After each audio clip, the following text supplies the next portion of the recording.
What's up, everybody? My name is Jason, and welcome to Small Biz. In today's video, we're going to talk about how Iran just fired 100 missiles into Israel. And when you combine that with the port strike that's now in full swing, which could ultimately cost the economy as much as $5 billion a day, the obvious question of this day is this market fucked?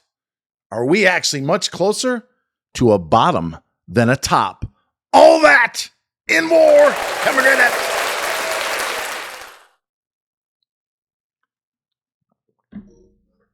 All right, ladies and gentlemen, God bless each and every one of you. Forgive me while I close this out. This is not the time to be pointing fingers or complaining, in my case, about a stock that we just got cut in half on. If I have time, I'll allude to it at the end of this video. You need to pay attention to the buy zones, the limits. Most of your money, as I've said 1,000 times, should be indexed to the market. 70%, 80% in most cases, 65% of my money is in SPY, QQQ, and IWM. We were buying the Qs last trade 478 and a quarter, as low as 421 on the Japanese carry trade debacle. The limit is 447 until I say otherwise if you're inside of our private Discord community. So this market could easily come down another 2, 3, 4% as we head into the election amidst all this uncertainty. But you must stand ready if we go down to those levels that we were just at a few weeks ago with respect to technology and the NASDAQ 100 to pull the trigger.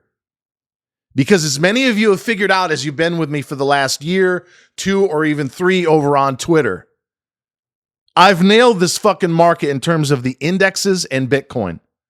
Kramer was telling you to sell Bitcoin at 18.5 when I told you to load the boat. BlackRock got in at 30,000. That was the beginning, not the end of the ultimate run in crypto. 52,000 a week and a half or so ago was another chance to add.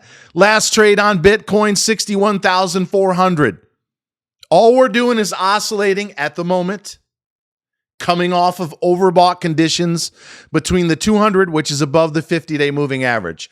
Ultimately, over the next couple of weeks in Bitcoin and ultimately the stock market, we want to see a golden cross where the 50 goes back over the 200-day. So bottom line, you stand ready if we go down to levels, let's say another 5% lower in tech. And you add small and you get more aggressive the lower we go.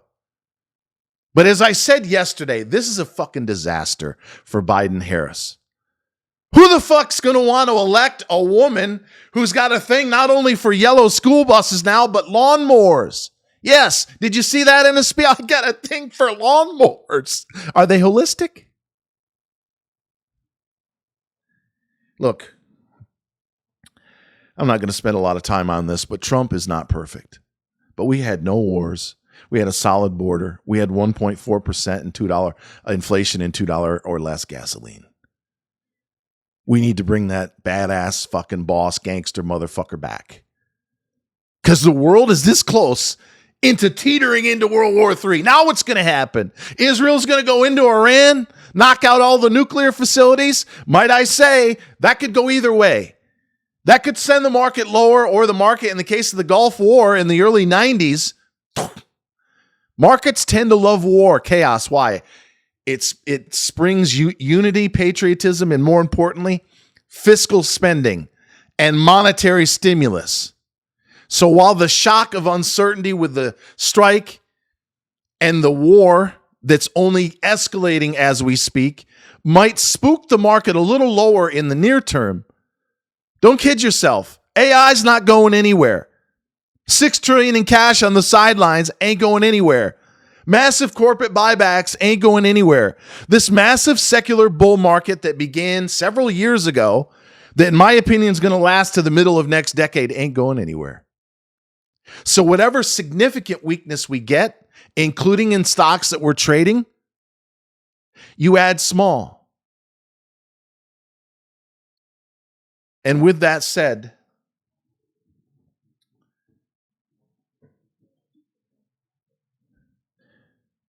you ever get the feeling that the harder you try, the worse it gets? You ever get that feeling? I've had it for a while now. By the way, shout out to the guy who just joined us. We had a gentleman yesterday and another one today. Your next bill's not due to December 1st because you buy 1 month, you get one free at shopsmallbiz.com. But it seems like the harder I try to add value, the more I do in terms of promotions. We're building out a directory. We're trying to figure out how to use Chat GPT. The harder I try, the worse it gets. We had a situation with NBY, Nancy Bob Yellow. We were buying it for months. We got our average from $1.50 and change all the way down to 75 or 80. Some of our new people owned it at half a buck. I was down at the time 40% plus. And then a week and a half or so ago, it doubled in the pre-market, and I shared a photo of it. I said, get out of Dodge at 95 to $1. I hit it not once but twice, went as high as $1.04. Those that listened to me, last trade 64 cents, made money. We were down 40, 50%. We got out with 20, 30, or in some cases a 50% profit in NBY. And then we wake up this morning into phase two news of GRTS that looked at first blush good. We owned it at 52 cents. It was trading there last night and again this morning. But when the 9:30 bell rang, boom, down to 42, I put a hold on the stock. And then we started buying more at 28. I said, if it breaks 27, all bets are off. Last trade, a quarter. The harder I try, the worse it gets with almost everything. We get out of one ditch, we get into another. I'm not looking for sympathy, but I am here to tell you that if you've got a small business, a family, a community, your friends, and it feels like you're banging your fucking head against a brick wall and the blood's just rolling down into your eyes, you're not alone. I've been going through this now for 3 months. You've already heard me say the dollar amount in terms of the hit we've taken on people that have left over what? 2 or 3 stocks. NBY was one. We had a lot of people quit over that. We were down 50%. Then we made money. Are we going to make money in GRTS now that we're down 50%? Maybe. They hired Raymond James as per the press release last night. Could be a takeover, could be a merger, could be a giant cash infusion. Moderna and Gilead are the 2 rumored interested parties in terms of the technology that Gritstone has with respect to cancer.